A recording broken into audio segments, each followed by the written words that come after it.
Hey everyone, welcome back to Metaphysical Monday. I'm so excited. I've got Bette Steflik here to interview. She's a Feng Shui expert and consultant, and she's going to share with us some tips for the front entry of our homes and our bedroom.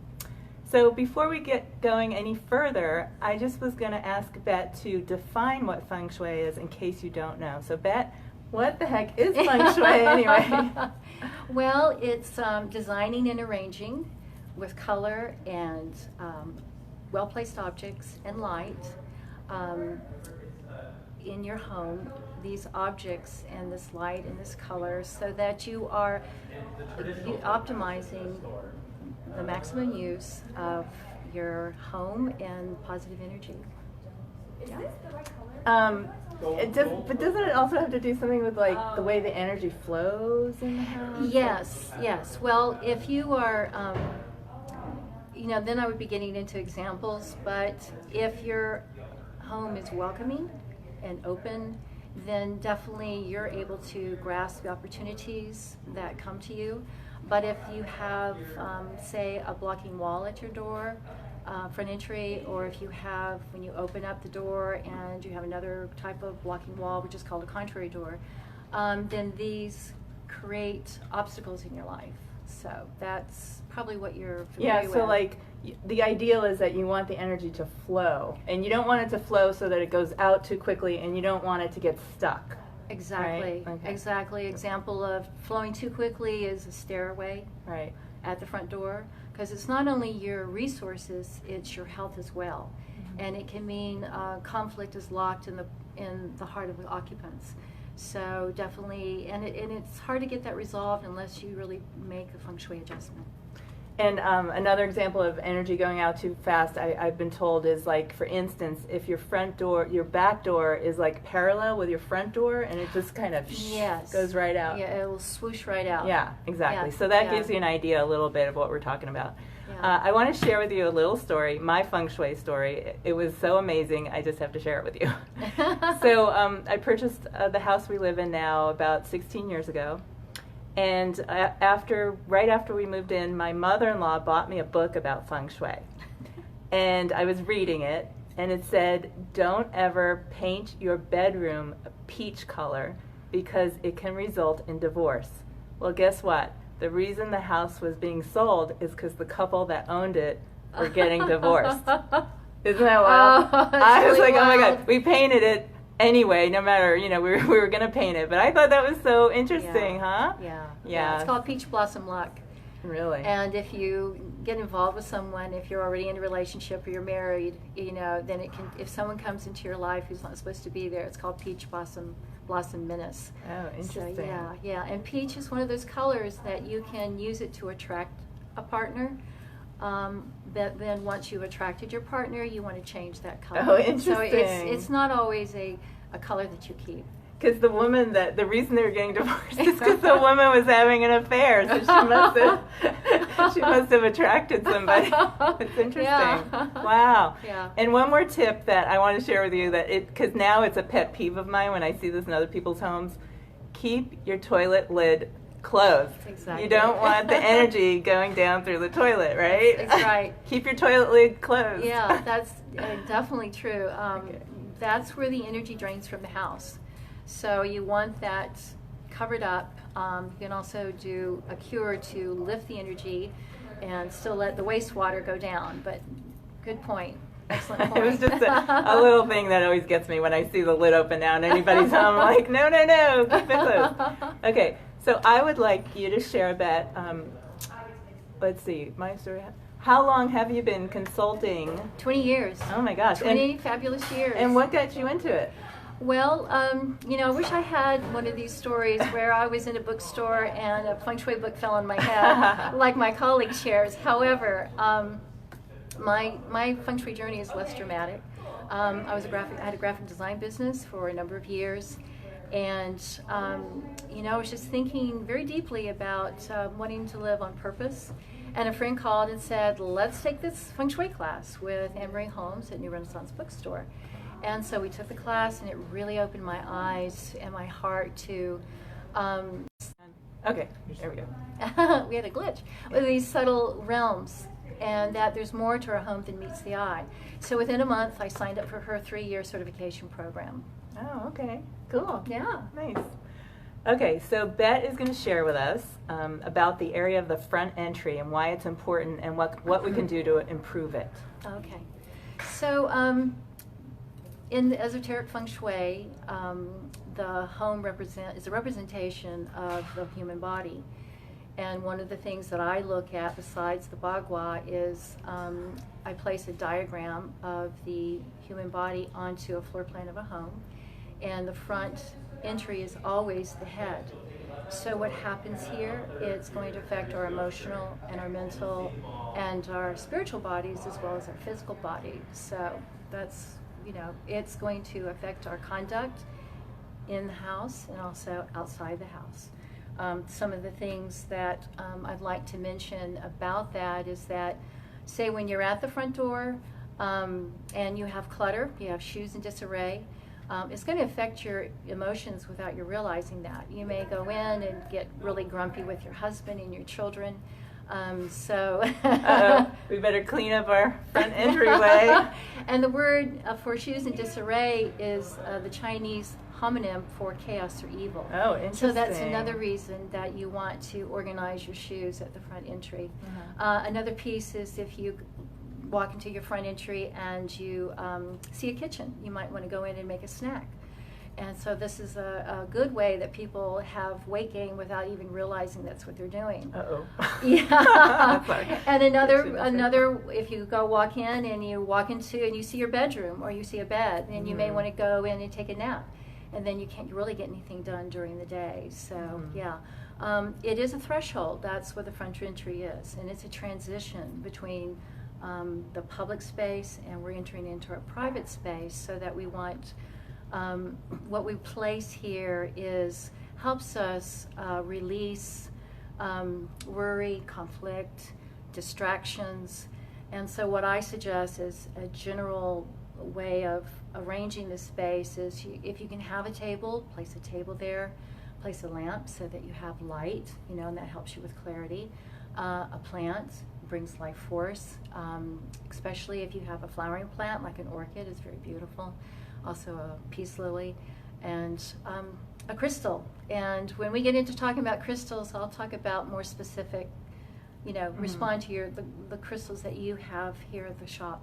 So, yeah. So in other words, if there's a problem with your front entry that you can't fix structurally, do you help it by putting crystals and a lamp and stuff like that there? Yes, okay. Yes. I earlier mentioned about the blocking wall. We can put a mirror, and that expands the space. So in terms of your stomach has the same cells as your brain. So it has an intelligence. And when you're walking in and it sees a wall, it just starts to react. And some people get sick, some people have blockages at work.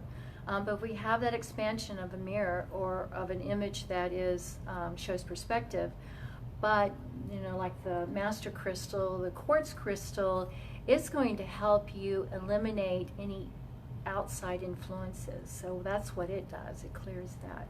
So that's a great adjunct to this Feng Shui cure is, really releasing what's happening from the day and whatever you might pick up that you're not even aware of.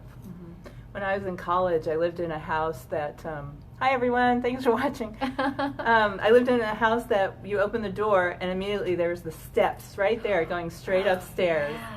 And it never felt right. It felt totally wrong. Yeah, it just rushes right over the top of you, and you feel overwhelmed by it. But and it's that piece where it'll affect your heart. So a lot of people will have heart issues, and how it affects your health is your resources. So in your resources is that you're having to go to the doctor all the time, and so you're using your money up, in these doctor visits, and you can't go to work because you're sick. So, but there's that piece that's really not very well known, and it's about conflict that's locked in your heart. So that definitely Feng Shui will help you address that and adjust that. So my front door sticks, and I know it's probably not good, but what in particular about it sticking does it symbolize? Well, we've mentioned the head. Also, the front door represents career and helpful people in your life. Susan is working on a crowdfunding campaign for Moon Days, and so she needs all the helpful people she can get, you know, and so she wants this door to really be working properly. Now, we could try WD-40, and we'll do the mundane first, you know, just recommend that.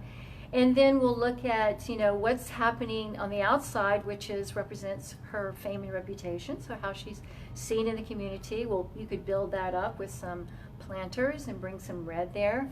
You know, on the inside, we'll take a look, and because we really want those helpful people to, you know, come in droves, you know, so that's what we do. In terms of the sticking, you know, you just might want to replace the door. Yeah, we try. My husband thinks maybe if we sand the top a little bit, we'll there try. You go. I mean, there are the mundane pieces, right? And then there's the Feng Shui. Well, I'm definitely going to stick. Hi, Lisa. I'm definitely going to stick some plants there, and I do have an amethyst there, but I'm going to add red. I got to remember that, Jim. Write that down. Yes. And wear red. Definitely. Okay. So we're going to share with you some crystals that will help with the entryway. Let's see. The first one talk about is optical calcite, which is this one here. I'm going to show everybody.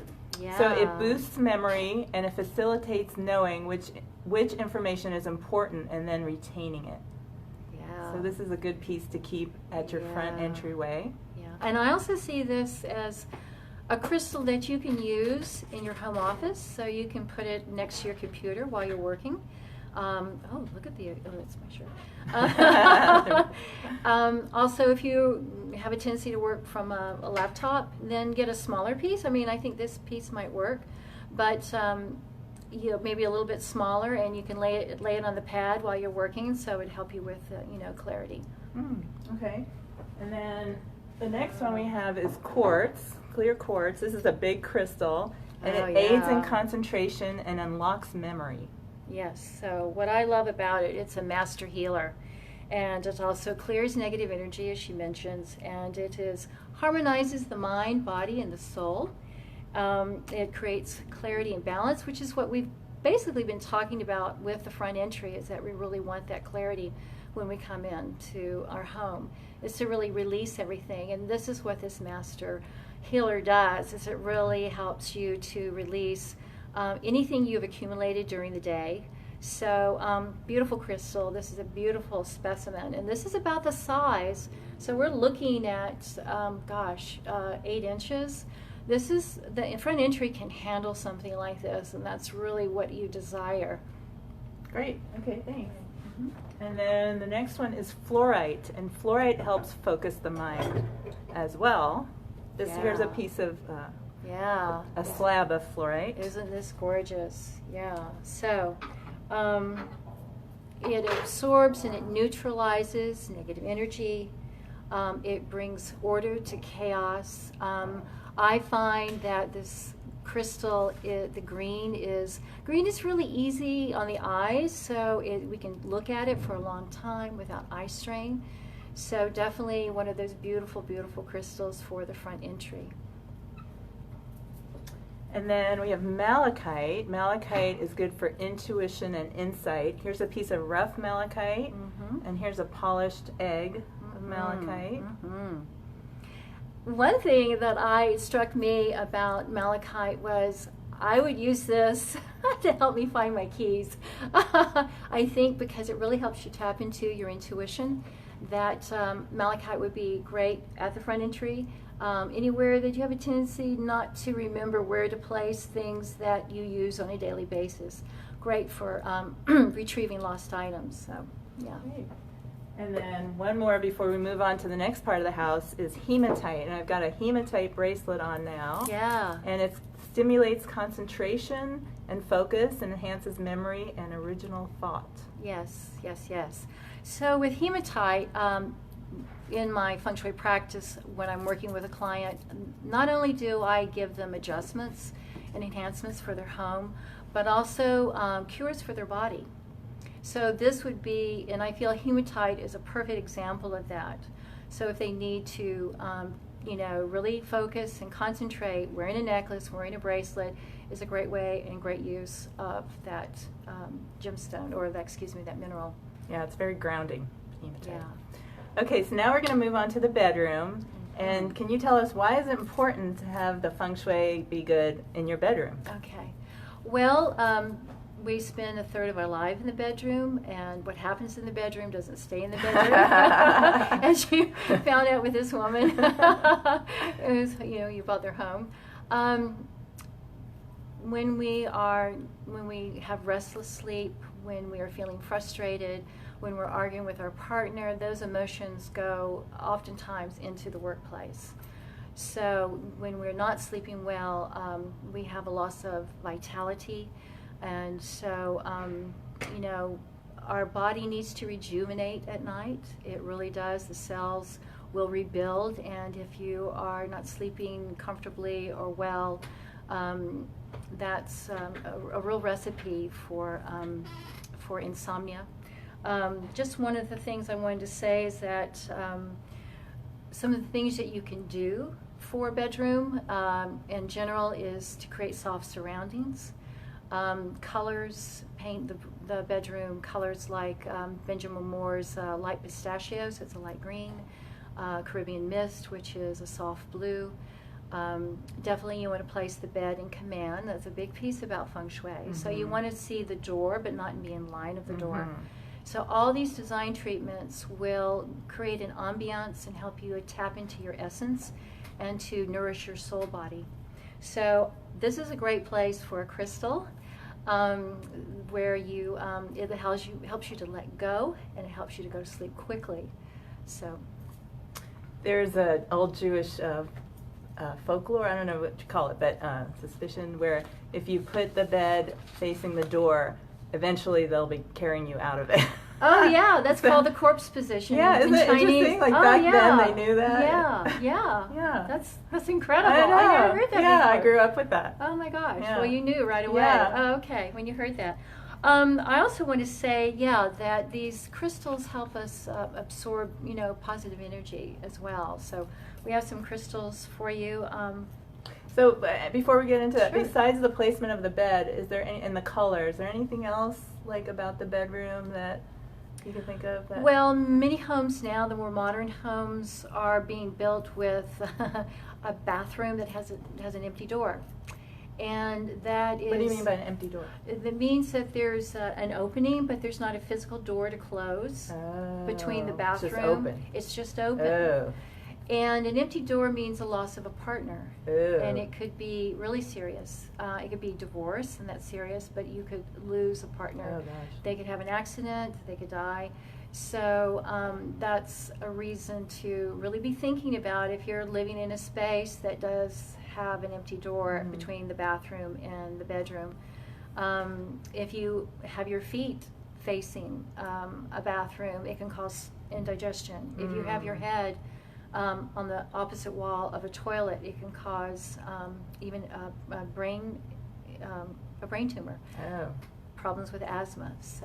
And so if you do have an empty door, if you can't get a door right away, if you put like a curtain up or some temporary Yes, definitely. fix. A bamboo curtain is probably the most effective because it signifies protection and safety.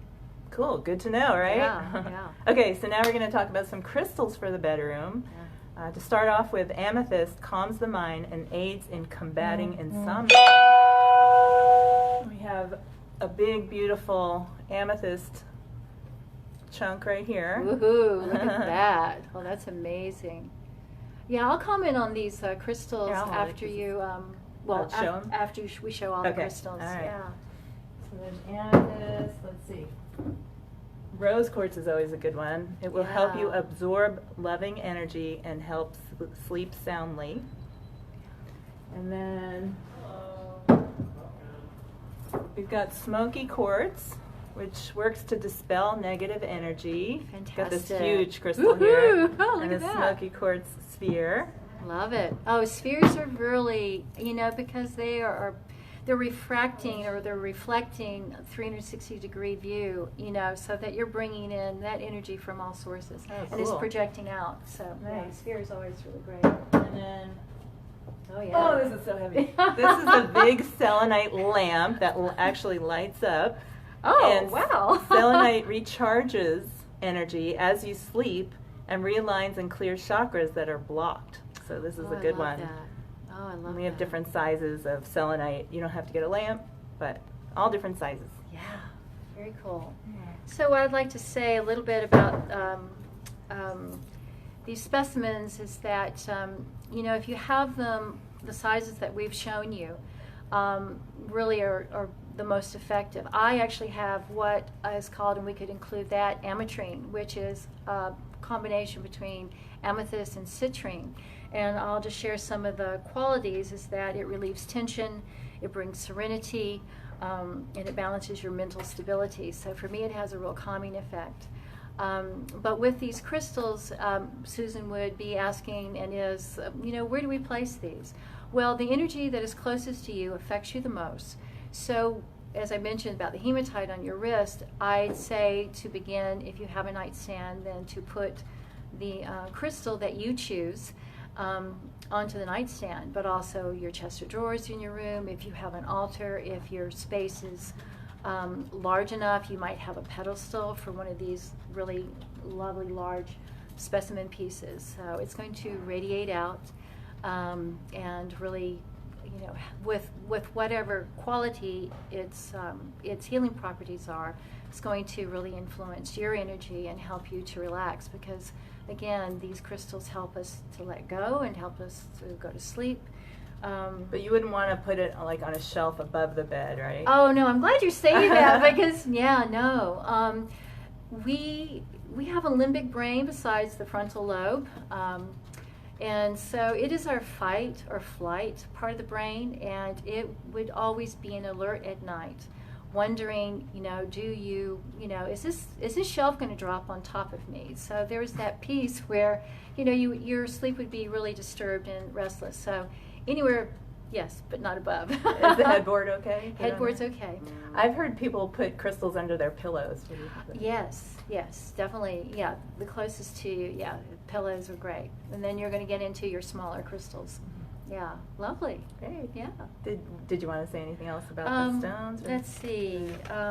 What I do want to say is that more isn't necessarily better, so that when you are choosing a crystal, you know, maybe start with 2, because you really don't want to clutter the bedroom, and you don't want to overwhelm your endocrine system, because this is the system that really is the gateway between your chakras, you know, what's coming in from other cosmic forces.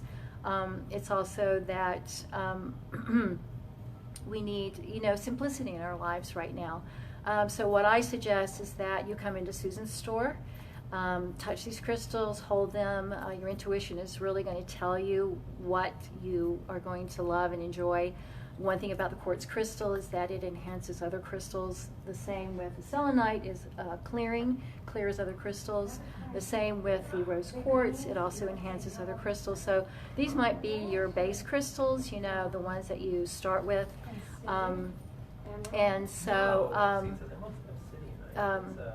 So yeah, begin simply. If you can't come into the store, if you're living across the country, then definitely go to her website. She has an Etsy shop. Go there and look, and you would find your intuition is going to tell you, and that's what I say. Tap into that intuition, and it will guide you as the witch crystal to use for the front entry and for the bedroom. That's what we tell people when they come in for choosing, if they don't know what to look for. We say, well, go with what you're attracted to, because it's your higher self telling you what you need. Beautiful. I love that. Yes, it's very true. Before you go any further, I want to let everybody know that we're open to taking questions. So if you have a question, please type it in the comments and we'll answer it for you. Yeah, on the front entry in the bedroom. So what I do want to share with everyone is that because I'm talking about the bedroom today and Feng Shui, is that I have on my website this Recipes for Living coloring journal, and it is, you know, if you want a sampling of how to work with healing modalities, this is a great book. There are 8 authors in this book, and I'm one of those 8 authors, so there's more information about Feng Shui in the bedroom that you would get that I don't have time to share today. Also, there's a chapter on auras and how to use that as a healing method for clearing. There's also one on sound healing and how to use your voice. Another chapter on, there's a naturopath, and she's talking about how to address inflammation, and she has a beautiful recipe on turmeric tea. There's a woman who's talking about how to unlock your imagination, so using art to stimulate your creativity or enhance it even further. There is a gentleman who talks about holistic physical fitness. So all of these are on my website. Is it true that one should not have a mirror directly across from the entry door? Did you hear that? Can you repeat the question? And so anyway, you can find this on my website at www.shinmenfengshui.com. And there's a link at the top, and you just click on that, and it'll take you through the process of purchasing that. Also, too, I want to invite everyone to invite all of you to opt into my email list. You'll get a PDF of 27 design tips, bedroom design tips to maximize your health, happiness, and peace of mind. Cool. Yeah. Sounds awesome. Yeah. Okay, so we have got a question. Is it true that one should not have a mirror directly across from the entry door? Well, in terms of the school that I practice, which is the Black Sect Tantric Buddhist School of Feng Shui, that is not a problem. In fact, if you had a blocking wall, it would be a very good cure for that. So there are going to be some schools that will, and I can't really tell you which one, that will say that. Also in the bedroom, that's also a question mark.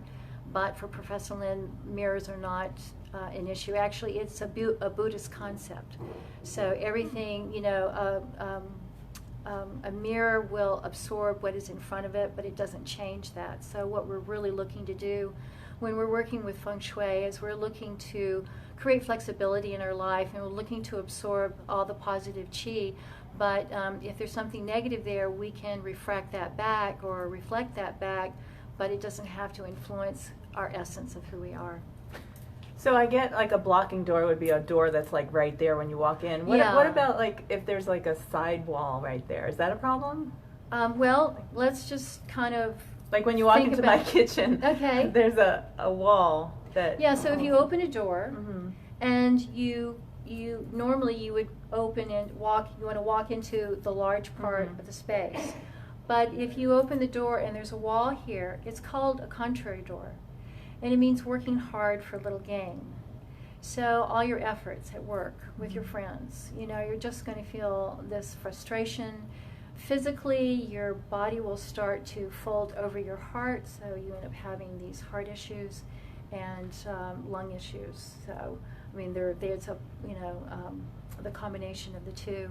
So a mirror here would be very helpful, a bell on the door. So the sidewall is equally as bad as one like right in front, or just not well, as bad? it's going to affect your energy differently, but it's still going to affect your energy. Okay. Yeah, so yeah, you need to adjust it. Okay, so good to know. I do. Thank you. Anybody have any other questions for us while we're still here? Let us know, because we're going to wrap it up. Any other last minute thoughts or comments? About the opt-in for my email address, I would love to help you with any of your Feng Shui concerns. So, I'm consulting, and it can be on-site or a telephone consultation. So go to my website, www.shinmenfengshui.com. We'll put it in the comments. Yeah. Or call me at 503-232-2543. Yeah, I mean, we're here, and we've got beautiful crystals. So if you have any questions, I'd love to answer those for you. Great. Thank you so much, Bette. I really appreciate it. And thanks to everybody out there tuning in. We appreciate you watching. Hope you learned something. Thanks. Okay, take care. Bye. See you this Wednesday for Wednesday updates. Cheers.